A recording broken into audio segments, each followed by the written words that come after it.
हल्के में नहीं छोड़ेंगे, उन्होंने गोली चलाई है और जुडिशरी आज लहूलुहान है। ये कहना है देश की सबसे बड़ी अदालत के सबसे बड़े न्यायाधीश का, जो कक्षा 8 की एनसीईआरटी की किताब में जुडिशरी करप्शन नाम के एक चैप्टर से खूब नाराज थे। यहां तक कि एनसीईआरटी की ओर से माफी मांगी गई, लेकिन इस पर भी सीजेआई का गुस्सा शांत नहीं हुआ। उस चैप्टर को भी हटा दिया गया। वहीं सुनवाई के दौरान सीजेआई ने कहा कि मैं न्यायपालिका का मुखिया होने के नाते जब तक संतुष्ट नहीं हो जाता तब तक इस पर सुनवाई जारी रहेगी। दरअसल एनसीईआरटी ने कक्षा 8 की सोशल साइंस के जुडिशरी से जुड़े चैप्टर पर यूटर्न ले लिया है। सीजेआई सूर्यकांत के फटकार के बाद एनसीईआरटी ने जुडिशियल करप्शन वाले चैप्टर को हटाने का फैसला लिया। उसने सुप्रीम कोर्ट के सामने अपनी गलती मानी और इसके लिए माफी भी मांगी। इसके बाद सीजेआई सूर्यकांत ने फटकार लगाते हुए कहा कि बस माफी मांगना, यह चैप्टर हटाना काफी नहीं है। सुप्रीम कोर्ट ने एनसीईआरटी से कहा कि वो बताए कि इसके पीछे कौन है। पूरी बात सामने आने तक सुनवाई जारी रहेगी। सीजेआई ने सुनवाई के दौरान कहा कि यह सोची समझी हरकत है। चीफ बेहद नाराज नजर आए। चीफ जस्टिस ने कहा कि इस मामले में कौन जिम्मेदार है मैं पता करूंगा। सीजेआई ने कहा कि मामला यही खत्म नहीं हो रहा है। सीजेआई ने कहा कि बेहद कैलकुलेटेड तरीके से चीजों को दिखाया गया है।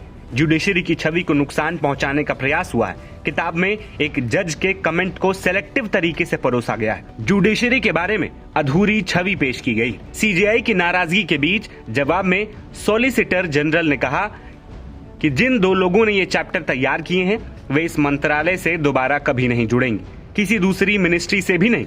सीजेआई ने कहा कि उन्होंने गोली चलाई है और आज जुडिशरी खून बहा रही है। यह मामला मीडिया में छाया हुआ है।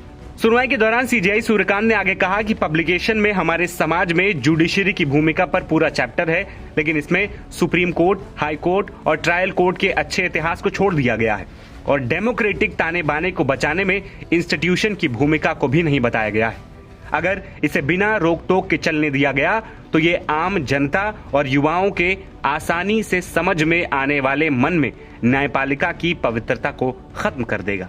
इस पूरी सुनवाई पर बार काउंसिल के चेयरमैन मनन कुमार मिश्रा ने क्या कुछ कहा, ये भी आपको सुनाते हैं। जिस पर आप लोगों ने संज्ञान लिया, नहीं देखिए, बार बेंच में तो आक्रोश था ही, लेकिन बार भी इस इंस्टीट्यूशन का पार्ट है, बार और बेंच दोनों। तो बार को भी ये बात अच्छी नहीं लगी थी। कल परसों भी हमसे कुछ लोगों ने प्रश्न किया था, तो मैंने कहा था कि ये बहुत ही आपत्तिजनक है या ऐसी ढंग का चैप्टर नाबालिग बच्चों के सामने ये परोसना या देश के सामने ये परोसना बड़ा ही अनुचित है और इसका कहीं से कोई जस्टिफिकेशन नहीं हो सकता है। तो बार भी इस पर आक्रोशित था और बार आक्रोशित है। सभी किताबें हटा ली जाएंगी, कोर्ट ने आदेश तुरंत दिया। हाँ, तुरंत आदेश दिया है कोर्ट ने कि सारी किताबें हटा ली जाएं। दरअसल आपको बता दें कि national council of educational research and training यानी एनसीईआरटी ने 8वीं क्लास की नई सोशल साइंस टेक्स्ट बुक में जुडिशरी में करप्शन पर एक सेक्शन शुरू किया है। यह पहली बार है जब 8वीं के बच्चे जुडिशरी में करप्शन क्या होता है इसके बारे में पढ़ते। इसको लेकर बवाल भी शुरू हो गया था।